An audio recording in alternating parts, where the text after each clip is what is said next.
Corporate जगत के अनेक स्टार्टअप्स के बारे में हमने सुना होगा। आज हम जिन शासन के ही एक ऐसे स्टार्टअप के बारे में जानेंगे जो अब एक अद्भुत व्यवस्था बन चुकी है। बने रहिए इस वीडियो के अंत तक। किसी के बनाए हुए रास्ते पर चलना बहुत सरल होता है, लेकिन खुद रास्ता बनाना अति कठिन। आज हम आपके सामने एक ऐसे महापुरुष की बात लेकर आए हैं जिन्होंने अपने जीवन काल में व्यवसायिक, सामाजिक और धार्मिक तीनों क्षेत्र में अपने झंडे गाड़े हैं। शशिकांत भाई, जिन्होंने सौराष्ट्र के घोघा नामक गांव से मुंबई आकर जीवन में कड़ा संघर्ष करके व्यवसायिक जगत में नाम कमाया, अपनी एक पहचान बनाई। यहाँ पर एक जिक्र अवश्य करना चाहेंगे कि शशिकांत भाई के साथ उनके वडील बंधु हर्षद भाई भी साथ में ही कंधे से कंधा मिलाकर हर कार्य में साथीदार रहे हैं। सन 1986 मुंबई की भागदौड़ वाली जिंदगी में मेन बाजार मस्जिद बंदर में हजारों की संख्या में जैन साधर्मिक भाई व्यापार करने के लिए आते थे। उस वक्त शाम को सूर्यास्त से पूर्व भोजन की सुविधा नहीं हो पाती थी। दरियास्थान स्ट्रीट, जो मस्जिद बंदर रेलवे स्टेशन से वॉकिंग डिस्टेंस पर है, उसी गली में एक बहुमंजिला मकान के ऑफिस में बैठे हुए शशिकांत भाई ने मन में सोचा कि हमारे ऊपर एक बहुत बड़ा हॉल है जो शादी ब्याह आदि कार्यों में दिया जाता है। अभी चातुर्मास में कोई शादी नहीं है, तो चातुर्मास के दिनों में जिन्हें भी रात्रि भोजन का त्याग करना होगा, उन्हें वाजिब चार्ज के साथ भोजन की सुविधा देकर क्यों न पुण्य कमाया जाए। और उन्होंने एक टीम के साथ जुड़कर चौविहार हाउस की शुभ शुरुआत की।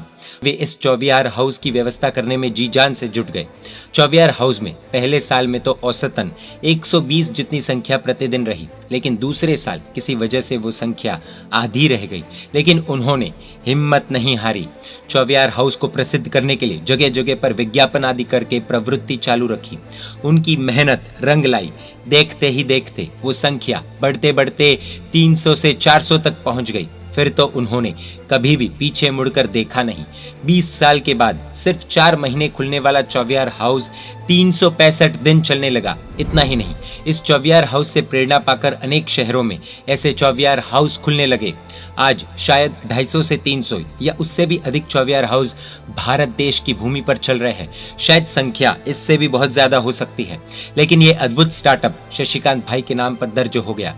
घाटकों पर मुंबई सांघाणी संघ में पार्श्व युवक मंडल की स्थापना में उन्होंने नींव के पत्थर का काम किया है। संघ में स्वामी वात्सल्य आदि कोई भी कार्य हो, उनकी सेवा हमेशा मिलती रहती थी। सौराष्ट्र गुजरात के पालीताना से करीब आए घोघा तीर्थ में धर्मशाला के निर्माण में उन्होंने तन मन धन से महान योगदान दिया। समाज के हर एक कार्य में अग्रसर रहे। अनेक दीक्षाओं में 3-4 दिन तक लगातार रसोई घर एवं अन्य व्यवस्थाओं में अपनी सेवा दी। अपने सगे भांजे की दीक्षा में सिर्फ 5 से 10 मिनट के मुख्य कार्यक्रम को देखकर सेवा के कार्य में लग गए। धन्य है उनकी कर्म निष्ठा को। हमें जानकर आश्चर्य होगा कि शासन सम्राट पूज्य आचार्य भगवंत श्री नेमिसूरी समुदाय के शासन प्रभावक आचार्य भगवंत श्रीमद विजय अशोक चंद्र सुरेश्वर जी महाराज साहेब के पास माटुंगा में दीक्षा ग्रहण करके वे उनके शिष्य मुनि श्री निराग चंद्र विजय जी महाराज साहेब बन गए। परिवार से 3-3 भतीजों की दीक्षा होने के बावजूद परिवार उनकी उम्र को देखते हुए दीक्षा की मना कर रहा था, लेकिन शशिकांत भाई के वैराग्य ने जब तीव्रता पकड़ी तो बिना किसी महोत्सव की दीक्षा हो गई। दीक्षा लेकर समर्पित बनकर गुरु की सुंदर सेवा की। कुछ सालों के बाद अलग से चातुर्मास करने जाने लगे। उनका सहयोग का भाव अद्भुत था। बाद में तो खुद के भी चातुर्मास होने लगे। जिस किसी भी संघ में गए अपने सुंदर स्वभाव एवं कार्य कौशल्य की अद्भुत छाप छोड़ गए। चातुर्मास के दौरान संघ में देव द्रव्य की जो बकाये राशि होती थी, उसे किसी समर्थ श्रावक के माध्यम से भरवाकर साधर्मिक भाई को देव द्रव्य के ऋण से मुक्त करवाने का अद्भुत कार्य करते थे।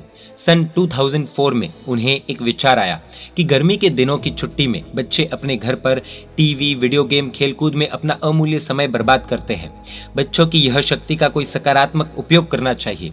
उन्होंने अपने सांसारिक परिवार, बहू, बेटे एवं भाई के परिवार को ग्रीष्म काल में शत्रुंजय की 99 यात्रा करने की प्रेरणा दी, जिससे बच्चे भी नव्वाणु में जुड़े और अपने कीमती समय का धर्म के क्षेत्र में उपयोग करें। ग्रीष्म काल में यानी कि गर्मी के दिनों में यह आयोजन सिर्फ नव्वाणु यात्रा तक सीमित नहीं रहा, उद्यान वगैरह भी धूमधाम से होने लगे। एक युवा लड़का या लड़की करियर की अंधी दौड़ में ऐसी नव्वाणु यात्रा या उद्यान शायद ही कर पाते हैं। ऐसा अनूठा आलम्बन देकर पूज्य मुनिराज श्री निराग चंद्र विजय जी महाराज साहिब ने कमाल किया है। जीवन के अंतिम पड़ाव पर करीबन 10-11 दिन की बीमारी में जब ऑक्सीजन का लेवल कम होने लगा, तब मन अचेतन अवस्था में पहुंचने लगा। ऐसे वक्त में भी मेरा प्रतिक्रमण हो गया है, मैं हताश नहीं हूँ। जितने दिन रखोगे अस्पताल में रह लूंगा।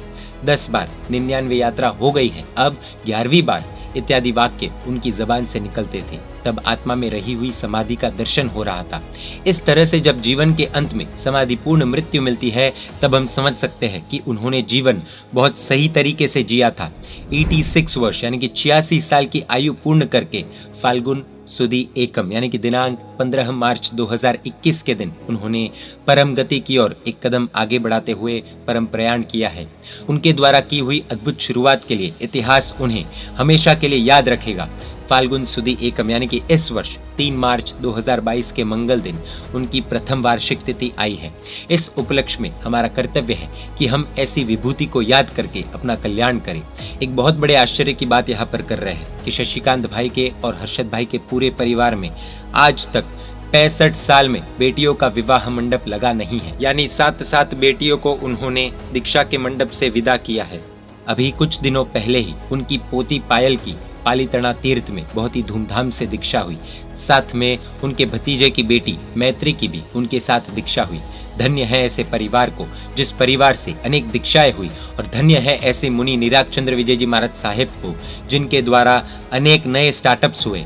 ये जानकारी हमें उनके परिवार से एवं धर्म प्रेमी संदेश नामक मासिक पत्रिका से प्राप्त हुई है, इसलिए हम उनके भी आभारी हैं। जैन मीडिया पर ऐसे वीडियोस आते रहेंगे। देखने के लिए आपको Jain media YouTube channel subscribe कर नोटिफिकेशंस के लिए बेल आइकन प्रेस करना होगा। आप हमें फेसबुक और इंस्टाग्राम पर भी फॉलो कर सकते हैं। परमात्मा के आज्ञा विरुद्ध कुछ भी कहा हो तो मिच्छामि दुक्कडम। जय जिन शासन, जय महावीर।